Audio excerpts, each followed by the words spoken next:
દાખલા નંબર 4, જેની રકમ છે કે એક લંબચોરસની પરિમિતિ 100 સેન્ટીમીટર છે અને તેની લંબાઈ 35 સેન્ટીમીટર છે. તો તેના પરથી આપણે પહોળાઈ શોધવાની છે અને ત્યારબાદ તેનું ક્ષેત્રફળ શોધવાનું છે.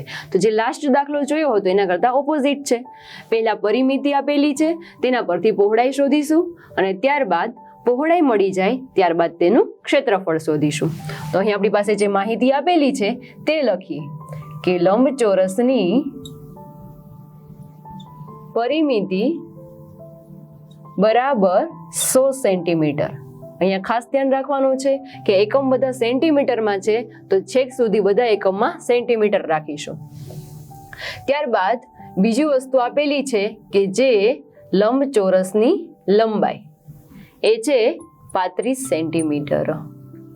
તો સૌપ્રથમ આપણે લંબચોરસની પરિમિતિનું સૂત્ર મૂકીએ કે લંબચોરસની પરિમિતિ બરાબર 2 ગુણ્યા લંબાઈ વત્તા પહોળાઈ. પરિમિતિ 100 છે તો અહીંયા 100 બરાબર 2 ગુણ્યા લંબાઈ 35 છે તો 35 વત્તા પહોળાઈ છે એઝ ઇટ ઇઝ રાખીએ. હવે અહીંયા જોઈએ 2 ગુણાકારમાં છે, જો સામેની સાઈડ જઈએ તો ભાગાકારમાં.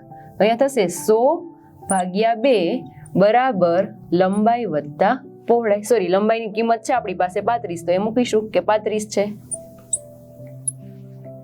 100 ભાગ્યા 2 એટલે થશે 50, તો કે 50 બરાબર 35 વત્તા પહોળાઈ. પહોળાઈ શોધવી છે, જો અહીંયા ભૂલ ના થાય એટલે આપણે પહોળાઈ છે આખું લખીએ. હવે પહોળાઈ શોધવી છે તો તેની સાથે 35 સરવાળાના સંબંધમાં છે, જો સામેની સાઈડ જાય તો બાદબાકીમાં થઈ જાય. તેથી થશે પહોળાઈ બરાબર 50 માઇનસ 35. પ્લસ માઇનસ માઇનસ થશે, 50 માંથી 35 જશે તો વધશે 15, એટલે કે લંબચોરસની પહોળાઈ 15 સેન્ટીમીટર થશે. આ થશે પહેલા પ્રશ્નનો જવાબ. બીજો પ્રશ્ન એવો છે કે લંબચોરસનું ક્ષેત્રફળ શોધો. તો હવે ક્ષેત્રફળ શોધવા માટે લંબાઈ અને પહોળાઈ બંનેની જરૂર પડે.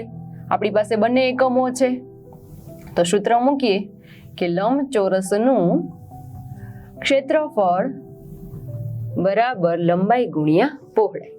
લંબાઈ છે તે રકમમાં આપેલી છે 35 અને પહોળાઈ આપણે શોધેલી છે એ છે 15. 35 ગુણ્યા 15 જે થશે 525, એકમ આવી જશે સેન્ટીમીટરનો વર્ગ. આ થશે લંબચોરસનું ક્ષેત્રફળ.